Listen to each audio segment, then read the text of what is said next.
उद्या महिन्याची 1 तारीख आहे. दूध, पेपर आणि केबलवाले येतील. त्यांना पैसे द्यायचे आहेत. घरात किराणा पुरेसा आहे. तुम्हाला फळभाज्या आणायची गरज नाही. तुमची औषधं आम्ही आधीच आणून ठेवली आहे. त्याशिवाय मला वाटत नाही तुम्हाला अजून काही पैशांची गरज भासेल. बिचारे जयशंकरजी गुपचूप मान हलवून होकार दिला आणि मग ते लोक निघून गेले. पण आठवडा उलटून गेला तरी त्यांची मुलं आली नाहीत. म्हणून जयशंकररावांनी आपल्या एकुलत्या एक मुलाला फोन लावला. हॅलो बेटा राजीव. राजीव कसा आहेस रे? घरी परत कधी येणार आहात तुम्ही? तू तर म्हणाला होतास की 4-5 दिवसात आम्ही परत येईन. पण आता तर पूर्ण आठवडा झालाय तरी अजून तुम्ही लोक आले नाहीत. का काही झालंय का? तुला यायला उशीर का होतोय?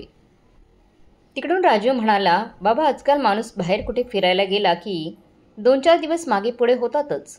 सध्या आमच्या दोघांचा परत येण्याचा काही प्लॅन नाही आहे.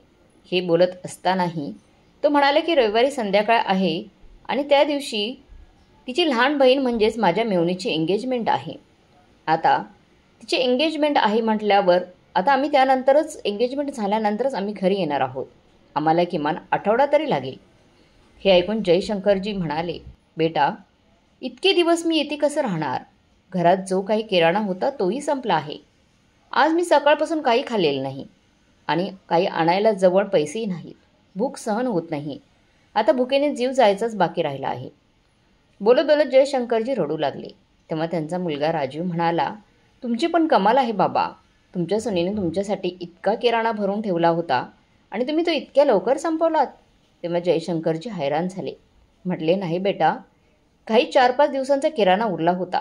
तो आता संपला आहे. राजन म्हणाला, आता काही झालं तरी माझं येणं शक्य नाही आहे बाबा. एंगेजमेंटसाठी मला अजून शॉपिंग करायची आहे आणि पार्टीची सगळी तयारीसुद्धा पाहिजे आहे. संध्याचा भाऊ काही कामासाठी परदेशात गेला आहे. त्यामुळे मला बाबांसोबत सगळं मिळून पाहायचं आहे. आता सध्या तुम्ही किराणा दुकानात जाऊन उधार सामान घेऊन या आणि काम चालू ठेवा. जेव्हा मी येईन तेव्हा त्याचा हिशोब करेन. जयशंकरजी काही बोलणार तेव्हाच फोनमधून आवाज आला, राजीव तुम्ही कुठे आहात? तेव्हा राजीव म्हणाला, हो आलोच बरं. बाबा मला खूप कामं आहेत, फोन ठेवतो आता. राजूने फोन केला होता पण तो ते जे काही बोलला त्यावर जयशंकरजींना अजिबात विश्वास झाला नाही. ते विचार करू लागले, जेव्हा हाच मुलगा लहान होता आणि घरात किराणा कमी होता तेव्हा आम्ही उपाशी पोटे झोपायचो पण त्याला कधीच उपाशी ठेवले नाही. पण आज तोच मुलगा 5 दिवसांचा किराणा घरात ठेवून आपल्या वडिलांना एकटं सोडून निघून गेलाय. तिथे आपल्या सासूसासऱ्यांची चमचागिरी करत आहे. मुलं इतकी बदलतात की आईवडिलांचं दुःखही त्यांना जाणवत नाही. हे विचार करताना जयशंकरजींच्या डोळ्यातून अश्रू सुरूच होते. पण तसंच भूकही खूप लागली होती. शेवटी ते किराणा दुकानावर गेले आणि दुकानदाराला किराणा उधार दे असं सांगितलं. पण दुकानदाराने स्पष्ट नकार दिला. मग नाईलाजाने जयशंकरजी घरी परतले. पण आता काय करायचं काहीच सुचत नव्हतं. त्यांना थोडं बसून बसून मनात विचार आला आणि ते लगेच घराला लॉक लावून जवळच्या मंदिरात निघून गेले. तिथे पाहिलं तर प्रसाद वाटप सुरू होते. त्यांनी एका पत्त्यात प्रसाद घेतला आणि मंदिराच्या पायऱ्यावर बसून खायला लागले. तसं त्यांची भूक थोडी शांत झाली. पण त्यांच्या मनात सतत विचार चालू होते की असं किती दिवस चालणार? कारण मुलांना घरी यायला अजून 1 आठवडा बाकी होता. काही वेळाने जेव्हा ते मंदिरातून घरी निघाले तेव्हा 7-8 वर्षांची 2 लहान मुलं त्यांच्या जवळ आली आणि म्हणाली, काका पेरू विकत घ्या, 30 रुपये किलो आहे. त्यांना पाहून जयशंकरजीच्या मनात विचार आला आणि त्यांनी त्या मुलांना विचारलं, बाळांनो हे पेरू तुम्ही कुठून आणले आहे? मुलांनी उत्तर दिलं, काका मंदिराच्या मागे एका मोठा बगीचा आहे. तो काका जो आहे त्याचा आहे. आम्हाला पेरू विकण्याच्या बदल्यात काका काही पैसे द्यायचेत म्हणाले. पेरू घेणार का? बाळा म्हणाला मला नाही पाहिजे असं म्हणत जयशंकरजी घरी परत आले. पण घरी येऊन विचार करू लागले, जर ही लहान मुलं स्वतः कमवून खाऊ शकतात तर मी का नाही? म्हातारा आहे पण मी आजारी तर नाही ना? दुसऱ्या दिवशी जयशंकरजी सुद्धा मंदिराच्या मागच्या बागेत निघून गेले. काही वेळात मंदिराबाहेर बसून त्यांनी फळं विकायला सुरुवात केली. दिवसभरात ते किमान स्वतःचा खर्च तर काढू शकत होते. पण लोक त्यांच्या मुलाला चुकीचा समजून घेऊ नयेत असं वाटून त्यांनी एका फडक्याने तोंड झाकून घेतलं होतं, जेणेकरून कोणी त्यांना ओळखूनच नये. असं करत करत आज 4-5 दिवस उलटले होते. आज जेव्हा जयशंकरजी फळं विकायला बसले तेव्हा पाहिलं की हवा वाईट आहे. कानावर बातमी आली होती की आज वादळ येणार आहे. म्हणून लोकांनी घरातून बाहेर पडू नये असं सांगितलं होतं. पण तरीही जयशंकरजी तिथे फळं विकायला बसले होते. थोड्याच वेळात जोराचा पाऊस सुरू झाला. तेव्हा सगळी लोकं आपापल्या घरात निघून गेली. पण जयशंकरजी अजूनही तिथेच बसले होते. त्यांना वाटलं की कदाचित काही फळं विकली गेली, थोडीफार फळं विकली गेली तर त्यांचा दिवसाचा खर्च निघेल. अशा वाईट वातावरणात एका म्हाताऱ्या माणसाला तिथं बसलेलं पाहून एक न्यूज रिपोर्टरवाला तिथे आला आणि त्यांना त्यांचा व्हिडिओ बनवायला लागला आणि म्हणाला की माणूस कितीही कठीण परिस्थितीत असो, काही ना काही करूनच करतो. एवढा वादळातही हा म्हातारा माणूस बाहेर पडायला भाग पडला आहे. जेव्हा तो न्यूज रिपोर्टर व्हिडिओ शूट करत होता तेव्हा जोरात वादळ सुरू झालं. जयशंकरजींचं जे कापड त्यांच्या तोंडावर त्यांनी लपून ठेवण्यासाठी घेतलं होतं ते अचानक हवेत उडालं. त्यांनी घाबरून पटकन आपलं सामान उचलून तिथून निघून गेले.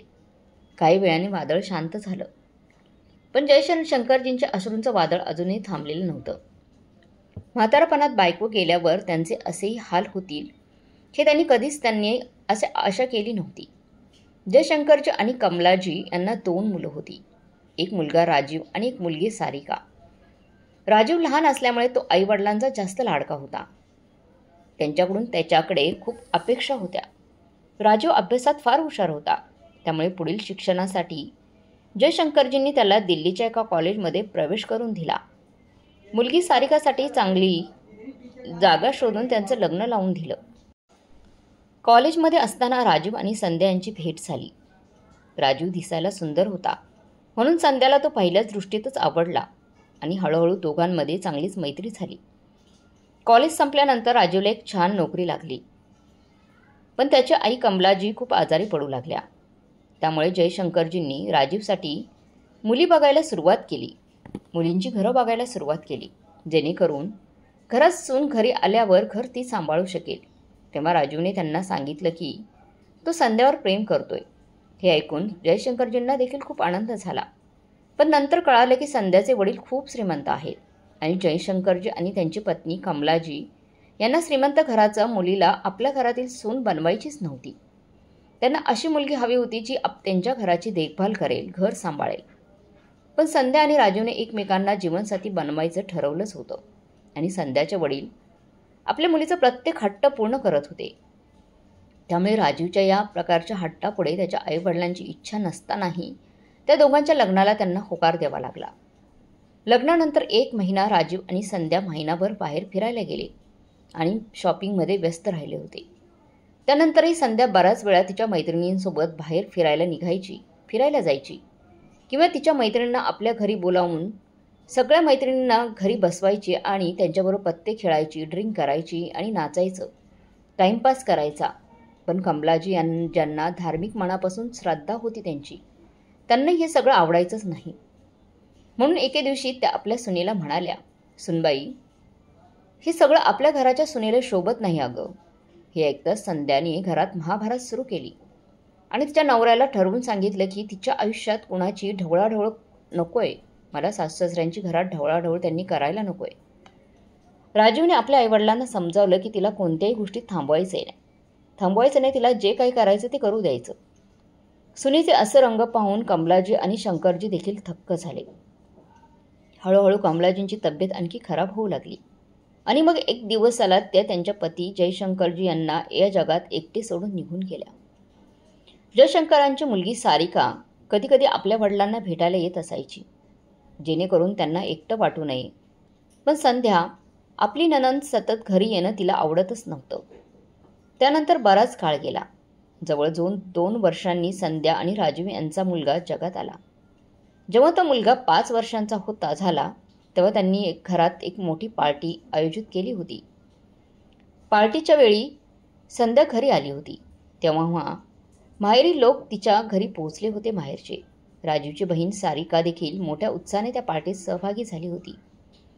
संध्याने तिच्या आईसोबत मिळून आपल्या नणंदविरुद्ध साजिश रचली, एक कट रचला. पार्टीच्या दुसऱ्या दिवशी जेव्हा सारिका घरी जायला निघाली त्याचवेळी संध्याने घरात आरडाओरडा करायला सुरुवात केली की तिच्या आईच्या सोन्याच्या बांगड्या चोरीला गेल्या आहेत. ती आधी इकडे तिकडे बांगड्या शोधायचं नाटक करत होती. मग ती आपल्या नंदेची बॅग सगळ्यांसमोर तपासू लागली आणि नंदेच्या बॅगमध्ये कपड्यांच्या मध्ये आईच्या बांगड्या पाहून तिने घरावरच हल्लाच घेतल्या आणि म्हणाली, बघ राजू, काय केलं आहे तुझ्या ताईने, तुझ्या बहिणीने. आजपर्यंत इतक्या महागड्या बांगड्या कधी पाहिल्या नसतील ना ती. तिला हव्या होत्या तर मागून घेतल्या असत्या, पण अशा पद्धतीने चोरी करायची काय गरज होती. राजीवनेही त्याच्या बायकोच्या बोलण्यावर विश्वास ठेवला आणि हे पाहून सगळेजण हैराण होऊन तिच्याकडे पाहतच राहिले. डोळ्यात अश्रू घेऊन ती त्या दिवशी तिच्या सासरी निघून गेली, पण पुन्हा कधीच परत आली नाही. जाता जाता तिने संध्याला सांगितलं, जरा देवालाही घाबर. जो आरोप तू माझ्यावर लावलाय, एक दिवस तुझ्यावर तसाच दिवस नक्की येणार आहे. असं बोलून ती रडत तिच्या घरी निघून गेली. तर दुसरीकडे आपल्याच मुलीवरच घरात चोरीचा आरोप लागल्यामुळे जयशंकरजी पूर्णपणे तुटून गेले होते. त्यांच्या मुलीने तिथे येणंही बंद केलं होतं. कधी कधी फोन करून वडिलांची तब्येत ती विचारायची, तब्येतची विचारपूस करायची. हळूहळू त्यांची तब्येतही थोडी खराब होऊ लागली. एक दिवस संध्याच्या आईवडिलांचा फोन आला आणि म्हणाले, बेटी संध्या, तुझ्या लहान बहिणीसाठी स्थळ पाहिलं जातंय. आम्हाला सगळं ठीक वाटतंय. एकदा येऊन तुम्ही बघून घ्या ना. मुलांना तर उन्हाळ्याची सुट्टी आहे ना, आलात तर काही दिवस इथेच थांबा. याबाबत जेव्हा संध्या तिच्या नवऱ्याशी म्हणजेच राजूशी बोलली, तेव्हा राजू म्हणाला, जर आपण काही दिवस तिथे तिकडे गेलो तर बाबा इथे एकटे कसे राहतील? त्यांचं जेवणा पाण्याचं कसं काय करायचं? यावर संध्या भडकली आणि ती म्हणाली, आता आपण प्रत्येक ठिकाणी त्यांना सोबत घेऊन फिरणार आहोत का? तेव्हा राजू म्हणाला, अरे मी असं कधी म्हटलं नाही, पण तू एकदा विचार करून बघ. महिना झाला कामवाली बाई सुट्टी घेऊन गावी गेली. बाबा एकटे कसे राहतील इथे? त्यांना जेवण कोण बनवून देणार?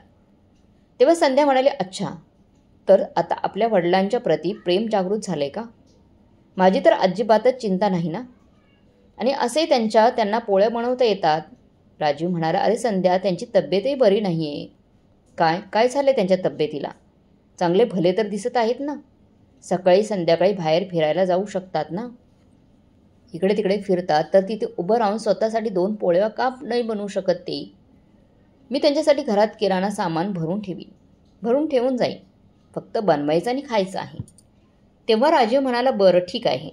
तुझ्याशी वाद करून मी आजपर्यंत कधी जिंकलोय का? की आत्ता जिंकेल? असं म्हणून राजीव त्याच्या ऑफिसला जायला निघाला.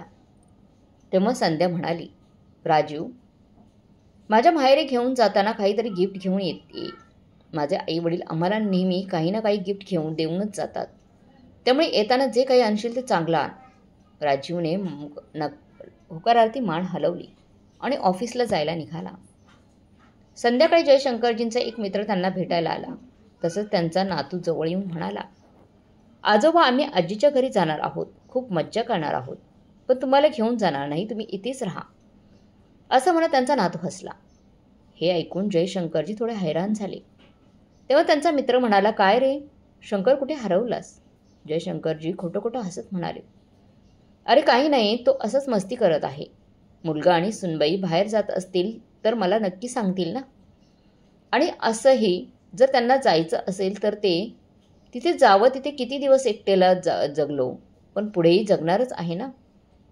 किमान स्वतःसाठी 2 पोळ्या तर नक्की बनवू शकतो. असं सांगताना जयशंकरजींचा आवाज खूप भावूक झाला होता. कारण त्यांना टेन्शन आलं होतं की आपण एकटं कसं राहायचं. थोडं बोलून झाल्यानंतर जयशंकरजींचे मित्र त्यांच्या घरी निघून गेले. पण त्यांच्या नातवाने जे काही सांगितले ते अजूनही जयशंकरजींच्या मनात घुमत होते. दुसऱ्या दिवशी सकाळी फेरफटका मारून आल्यानंतर ते अंगणात बसले आणि आपला मुलगा बाहेर येईपर्यंत वाट पाहू लागले. त्यांची सून संध्या बाहेर येतात जयशंकरजींनी विचारले, अरे सुनबाई, राजीव तयार झाला का? त्याचा आवरलाय का? तो अजून का बाहेर आला नाही? आज ऑफिसला जाणार नाहीये का तो?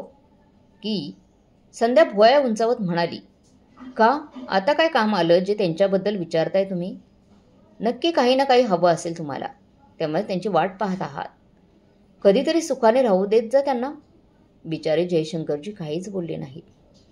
तसं राजू तयार होऊन बाहेर आला आणि म्हणाला, अरे संध्या, मला ऑफिसला जायला उशीर होत आहे. पटकन नाश्ता दे बरं, जे काय असेल ते.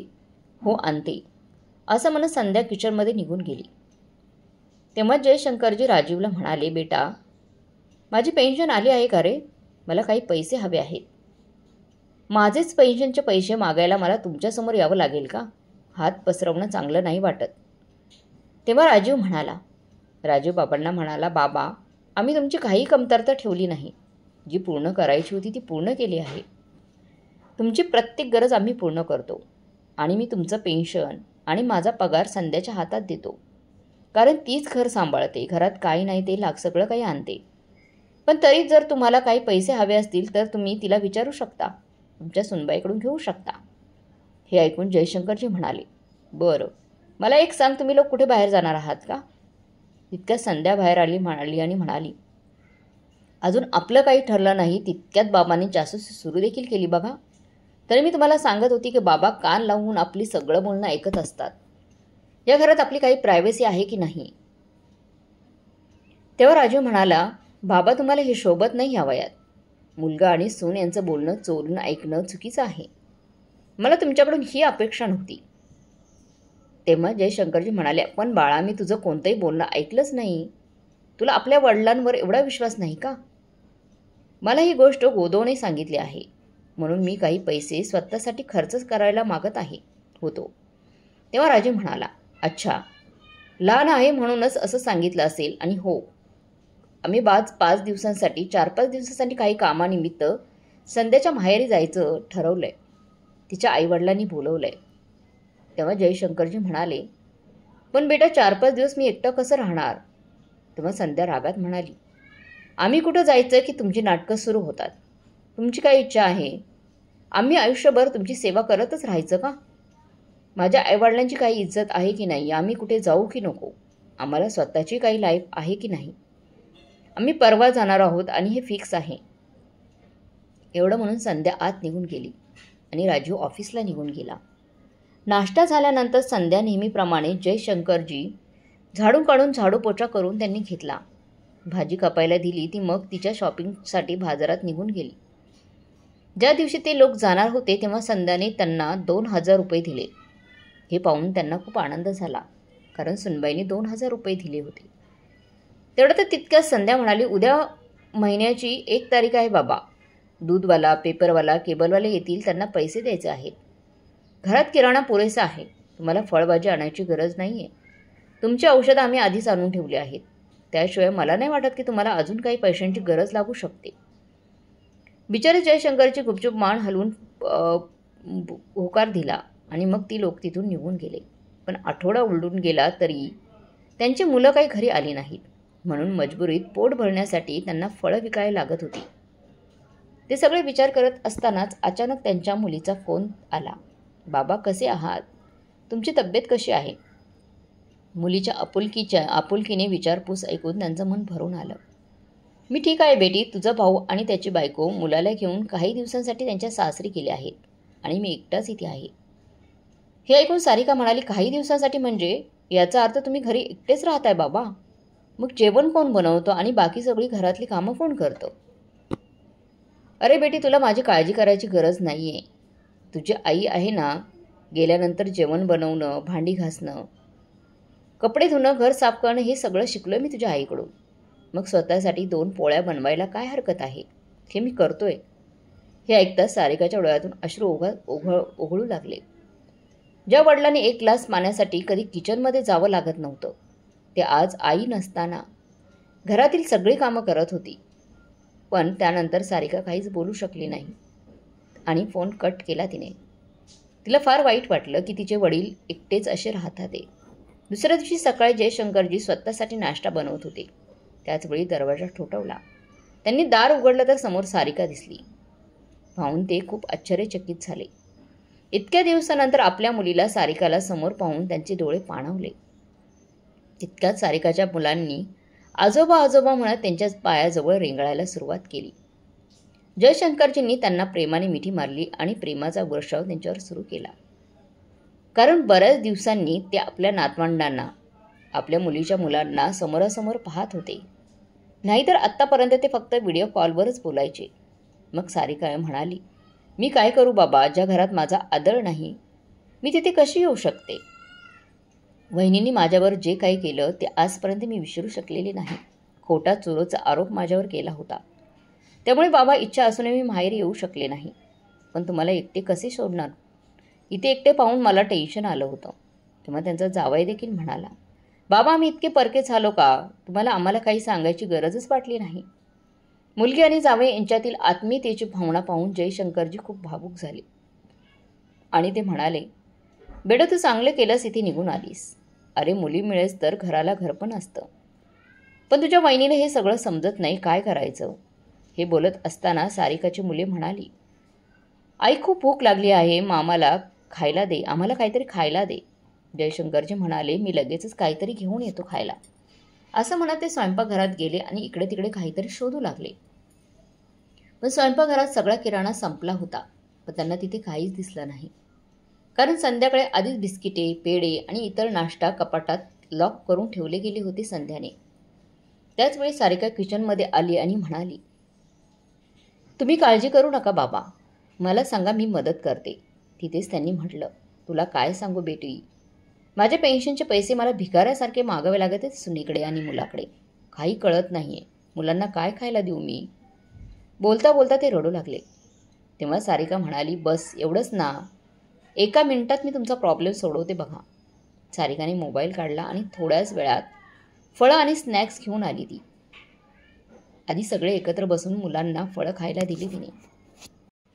स्नॅक्स दिले मुलांना आणि जेवणही बाहेरूनच मागवलं.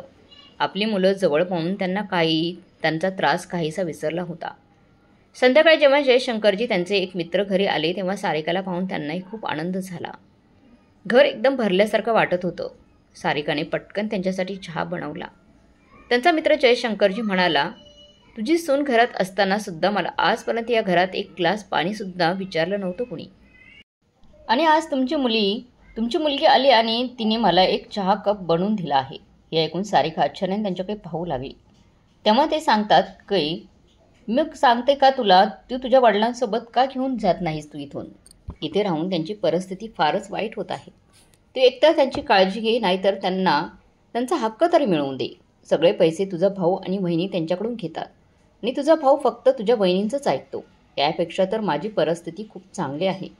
आधी मला फार वाईट वाटायचे की देवाने मला मुलगा का नाही दिला, पण आता वाटतं की देवाने जे काही दिलं आहे ते बरंच केलं आहे.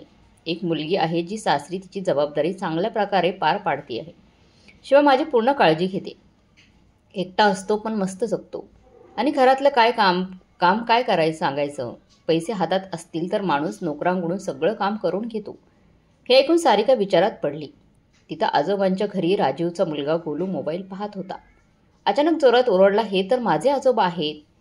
ही गोष्ट ऐकून संध्या खूप आश्चर्यचकित झाली. मग गोलू म्हणाला, आई मी आत्ता माझ्या मोबाईलवर आजोबांना पाहिलं. संध्या म्हणाली, कुठे दाखव. गोलूने मोबाईलमध्ये एक व्हिडिओ चालू केला.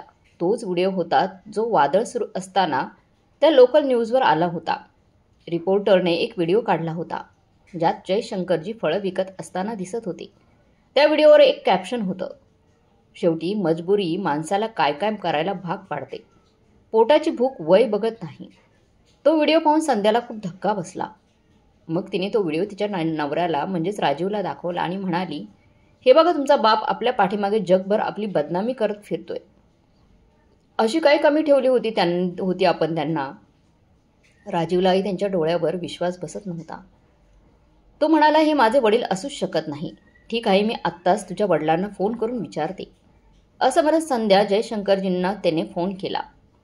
बाबा हा काय प्रकार उभा ठेवलाय, संपूर्ण शहरात आमची बदनामी का करताय, काय झालंय, काय बघतोय. सुनबाई म्हणाली, मी काय केलं बाबा हे सगळं आम्हाला कळालंय. आता काहीच झालं नाही असं दाखवू नका. आम्ही तुमचा व्हिडिओ पाहिला आहे. हे ऐकताच जयशंकरजींना जोराचा धक्का बसला. पुढे संध्या म्हणाली, मी येऊन थोडं बोलते तुमच्याशी. आमच्या येण्याआधी घर पूर्ण स्वच्छ ठेवायचंय. संध्या हे बोलत असताना अचानक सारिकाच्या दोन्ही मुलांनी आवाज केला. तेव्हा संध्याने विचारलं, मागून कोणाचा आवाज येतोय बाबा, घरात कुणी आलंय का, की स्वतःच कोणाला तरी फोन करून बोलावून घेतलाय फोन करून तुम्ही. बोलताना सारिकाच्या भोया उंचवल्या. तेव्हा जयशंकरजी गडबडले आणि म्हणाले, बाई ही गोष्ट अशी आहे की तुम्ही मला नीट का सांगत नाही, हे काय करत आहेस. एवढ्याच सारिका पुढे आली आणि म्हणाली, बाबा मला फोन द्या, मी बोलते तिच्याशी. काय झालं ग बहिणी, मी माझ्या वडिलांना भेटायला माहेरी आली आहे. तेव्हा संध्या म्हणाली, आधी आमच्या घरात सगळे असताना तू चोरी केली होतीस आणि आम्ही नसताना आमच्या पाठीमागे घर लोटायला आली आहेस का. इतकी वर्ष कधी घराकडे सुद्धा फिरली नाहीस, मग आज कशी आली आम्ही नसताना. तेव्हा सारिका म्हणाली, तुमचं घर हाच माझं घर नाही का. आणि मी तुमच्यावर नाराज होते, माझ्या वडिलांवर नाही. तुम्ही तुमच्या माहेरी आहात तर शांत बसत राहा. इथे वारंवार फोन करण्याची गरज नाही. तेव्हा संध्या भडकली आणि म्हणाली, फोन तर मी आता पोलिसांना लावेन. मागच्या वेळी मी तुला असंच सोडलं होतं, पण आता पोलिसांत तक्रार करेन. तेव्हा सारिका म्हणाली, तुला जे काय करायचं ना ते कर, आणि फोन ठेवून दिला. हे ऐकून जयशंकरजी खूप घाबरले आणि म्हणाले, तू हे काय केलंस बेटी? तुझा भाऊ आणि वहिनी येऊन घर डोक्यावर घेतील. तेव्हा सारिका म्हणाली, अहो बाबा, त्यात घाबरायचं काय आहे? हे घर तुमचंच आहेच ना, आणि तुमच्या नावावर आहे. हे तुम्ही विसरला का? आता या गोष्टीवर निर्णय तुम्हालाच घ्यायचा आहे की तुम्हाला तुमचं म्हातारपण कसं घालवायचं आहे. स्वतःचे पैसे असूनही आपल्या मुलांसमोर आणि सुनांसमोर हात पसरवायचे का, की तुमचं उरलेलं आयुष्य आनंदाने जगायचं आहे? हे ऐकून जयशंकरजी विचार करायला भाग पडले. मग त्यांनी आपला मित्र घेऊन एका वकिलाला घरी बोलवलं आणि त्याच्याशी सगळी चर्चा केली. तिकडे जेव्हा संध्याने फोनवर झालेलं सगळं तिच्या नवरा राजूला सांगितलं, तेव्हा तो दोघे आपल्या मुलाला घेऊन ताबडतोब दुसऱ्या दिवशीच घरी पोहोचले. घरात येताच संध्या आपल्या नंदेकडे तुटून पाहू लागली आणि म्हणाली, तुझ्यात इतकी हिंमत कशी आली माझ्याशी एवढ्या उद्धटपणे बोलायची फोनवर? आत्ताच माझ्या घरातून बाहेर निघ. तेव्हा राजीवने म्हटलं, आत्ताच सामान उचलून तुझ्या मुलांना घेऊन माझ्या घरातून बाहेर पडू. तेव्हा सारिकाने हसत हसत त्यांना म्हणाली, मला तर वाटत होती की बहिणी परकी आहे. कमीत कमी तू तरी वडिलांचा त्रास समजून घेणार, पण तू तर त्यांनाही मागं टाकलंस. आणि ही गोष्ट की या घरातून बाहेर निघायचे आहे. हे घर माझंही आहे, माझंही या घरात सामान वाटा आहे, ही वेगळी गोष्ट आहे. आजपर्यंत कधीच माझा हिस्सा मागितला नाही मी. हे ऐकून संध्या आणखी जास्त भडकली. आपल्या नंतर हात उचलणारच की तेवढ्यात जयशंकरजी ओरडले, खबरदार सुनबाई, जर माझ्या मुलीला हातही लावलास तर माझ्यापेक्षा वाईट कोणी नसणार. तेव्हा संध्या म्हणाली, अरे, आज तुमची हिंमत एवढी वाढली असं दिसतंय. मुलीने जरा जास्तच काहीतरी खायला प्यायला घातले वाटतं. तेव्हाच आवाजात जोश आलाय. तेवढ्यात राजीवचा मुलगा बोलला, न्याय देऊन बाहेर आला आणि म्हणाला, आई, किचनमध्ये किती सामान आहे बघ. तेव्हा संध्या म्हणाली, हे सगळं नंतर बघेन मी, पण आधी या बाप लेकींना मी सोडणार नाही. आत्ताच चालता व्हा, माझ्या घरातून चालते व्हा. हे ऐकताना जयशंकरजींचा संयम फुटला आणि ते रागाने मोठ्याने म्हणाले, नालायक मुली, तुझ्या आईवडिलांनी तुला संस्कार काही दिले आहेत की नाही? मोठ्यांशी कसं बोलायचं, कसं वागायचं ते सुद्धा शिकवलं नाही का? आजपर्यंत मी तुझं सगळं सहन केलं, पण आता नाही. हे कर माझं आहे आणि माझी मुलगी इथून कुठेही जाणार नाही. तेव्हा राजीव रागाने म्हणाला, बाबा, तुमचं डोकं ठिकाणावर आहे का? तुमची हिंमत कशी झाली माझ्या बायकोसोबत असं बोलायची? तेव्हा जयशंकरजींनी जोरदार थप्पड आपल्या मुलाच्या गालावर लावली आणि म्हणाले, नालायक मुला, तुझ्या बायको आणि मुलाला घेऊन लगेच माझ्या घरातून निघून जा. असं सांगितलं तेव्हा राजू म्हणाला, तुम्हाला जे करायचं आहे ते करा, पण आम्ही या घरातून बाहेर जाणार नाही. तसंच वकील आत आला आणि म्हणाला, का नाही जाऊ शकत? हे घर अजूनही तुमच्या वडिलांच्या नावावर आहे आणि तुम्ही लोक त्यांच्या पैशांचे पैसे थांबवून ठेवताय. हा तुमचा गुन्हा आहे, माहिती का तुम्हाला? ही गोष्ट ऐकून राजू खूप धक्का बसला आणि त्याला धक्काच बसला.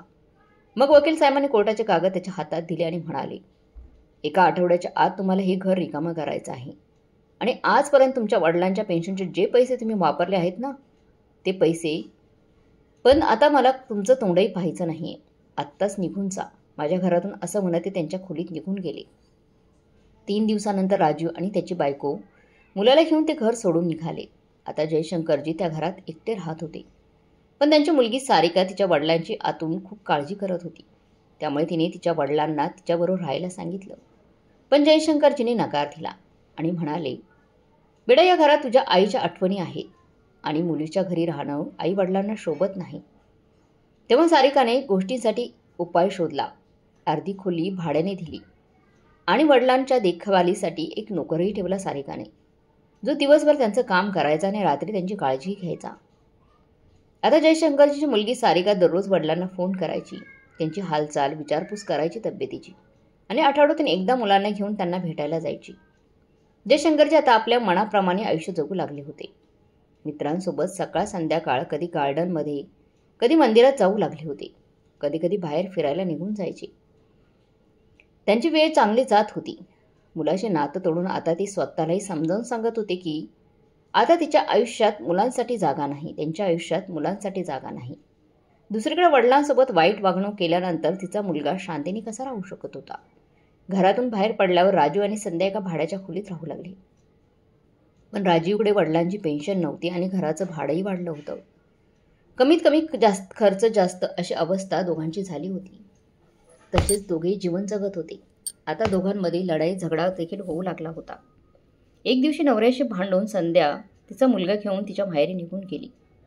दरवेळेसपणे संध्याची बहिणी ती खूप सेवा करत होती, पण काही दिवसांनी हळूहळू संध्या तिच्या बहिणीच्या नजरेत खटकू लागली आणि हळूहळू बहिणीच्या वागण्यातही संध्याच्या प्रती बदल जाणवू लागला.